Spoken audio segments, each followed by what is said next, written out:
And careful with the camera autofocus for the photos. Oh yeah, Joseph. Okay, yeah. so Diego. Hello. What's up? Start them off with, can you just give an intro? First and Yeah. last Yeah, name, of course. what you do. First and last name. What do you do, man? Hello. My name is Diego. My art name is Dieglo. I am a contemporary abstract expressionist artist, painter, illustrator. I'm a Renaissance man. You know, I do everything. I create art. Soy medio rumero, rumero y salvaje, baila a mi manera, como los primates. Soy medio rumbero, voy cortando el aire, y si me dan vueltas, ya no hay quien me pare. Soy medio rumbero,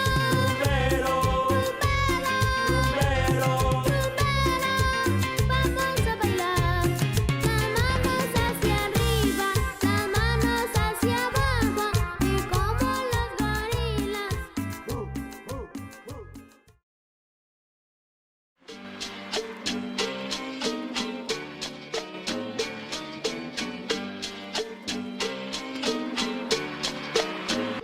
When I create, I think about what's going on at the moment. But I'm an expressionist, so whatever I feel, no matter the feeling, I draw it, and instead of saying it in words, I can direct it in a form where it's hard to understand sometimes. And, even talking to my friends, I can't always explain what I feel, but I could definitely express myself through my art. I have no idea what the fuck I'm doing. Having fun with it though, but I have no idea what the hell I'm doing. As you can see, tequila. Potent. This is fire water. I'm 100% Latino. My dad's from Peru, and my mom is from Chile. A lot of their culture allows me to, express myself the way that, even as far as going as the way that the indigenous created art. We call it artesanía. The way that they do it, it's super interesting because they move a whole different way. And that's all stuff that when I was a kid, I really liked looking into. I have two voices in my head. I have a voice that speaks to me in English, and then I have a voice that speaks to me in Spanish. And for some odd reason, when it's in Spanish, it's much scarier. I feel like it's like my parents speaking to me, like, trabaja fuerte, like, work hard. And it'll be like, pa adelante, like, forward, and stuff like that. So, you'll definitely see a lot of Spanish intertwined in a lot of my work. A lot of, life itself influences my art, from, the substances I use, the music I listen to, all of that kind of all goes around in the same circle.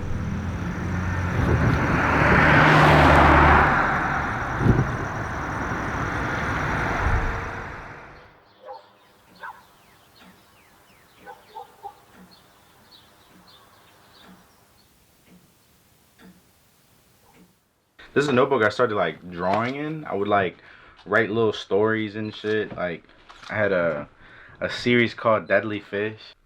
I would do little illustrations for it, for the characters and all the fucking whatever story I would write in it. It was funny ass stories. It's like a chicken wing man. Like it's like a fucking superhero.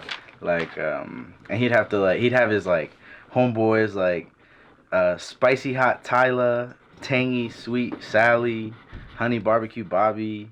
Going to high school, bro, like I'd either be sleeping or I'd be doodling on my homework. So like I'm kind of upset, bro, because like I threw away all those binders, bro. Those binders full of like report cards and tests and just shit that have like full on drawings on like the side of it. But because I looked at it more like classwork that was incomplete, I was like, I don't need this shit. All my art teachers would tell me like, yo, like you're actually very talented, so like try to do something, get involved in the art club, shit like that. And I was just like fuck no, like I'm not an artist. Like it just didn't make sense to me. Like I didn't think people could actually pursue something with art. And I didn't take it seriously till after I graduated high school, because I was like, yo, what am I good at? So I went to school for architecture and for graphic designing. Because I was like, yo, if I do art, these are the only two businesses I know, at least, that you can make money off of art. So, I tried to put myself in that little boat, but it wasn't my thing. It wasn't my niche.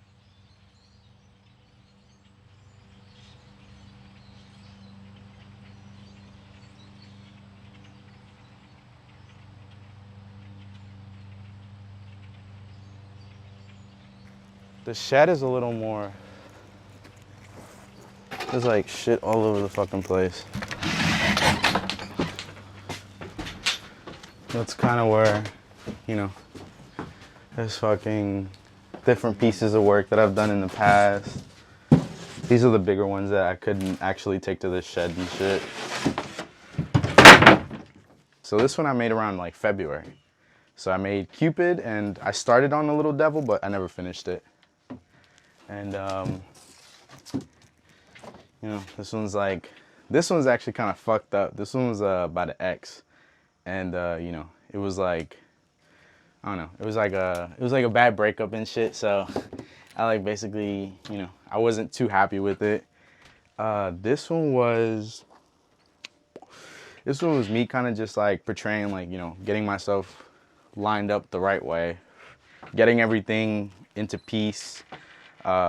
Fixing myself, getting everything, becoming an artist, starting up as an artist, and, realizing everybody fucking gets lost at some point, but you really got to find yourself and, you got to find peace in yourself. Damn, bro, these are all old as shit, dog. Like I said, it was such a creative space where I could do whatever, bro, keep everything in here. This is probably like 8 by 7. And, but you can't put a couch in here. You can't put a bunch of chairs. Like ideally everything is cramped up. So like it would always put me in the position where I'm like, bro, I want to like have more in here. I want to be able to, hang shit up rather than have like, bro, and like even the little squares that you see, I would hang up little paintings. So like ideally it was like, it made me hunger for a bigger space. And, yeah, man, I got everything in here.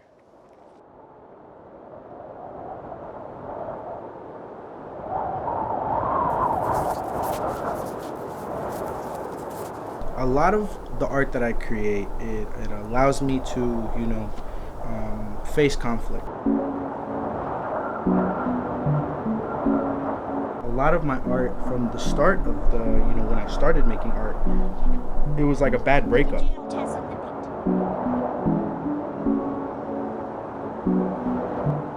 And really, it was like emotions that were in my body that I didn't know how to, redirect that energy.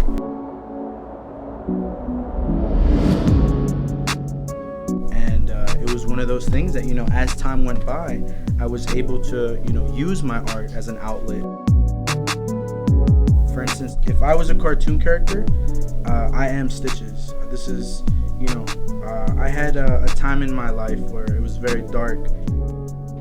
Stitches was the character that, everybody goes through shit. Everybody got cuts and bruises. Everybody has, shit that they're not proud of.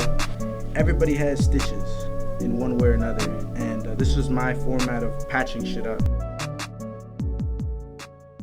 I've always been very adamant about saying art itself, anybody can be an artist. You just have to have the consistency.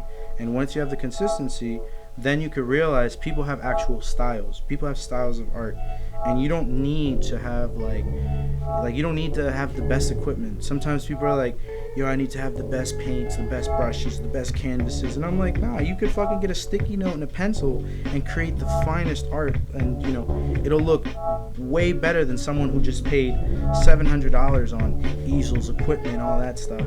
So it's one of those things that it's just, creating comes from zero. So if you can create something out of nothing, by all means, fucking do it. And, like I said, if you have one painting and you're criticizing yourself so much, chill out. Keep moving. Second painting, third painting, fourth painting. by the 6th, 7th painting, you'll look at all 7 of your paintings, and you'll realize, like, yo, I have a style, I have a technique, I have a way that my hand moves. I have, for instance, I have an instrument that I prefer over others, whether it's pen, pencil, markers, brushes, whatever the hell, spray paint. You'll realize that you have a style, you have a way that you go about your art. So, if you can, keep that ball rolling, because I know people that have inspired me to do art, and they come out of the creases of the world. Like they come from literally from not doing a whole bunch of shit, but it's one of those things it's inspiring to me as an artist.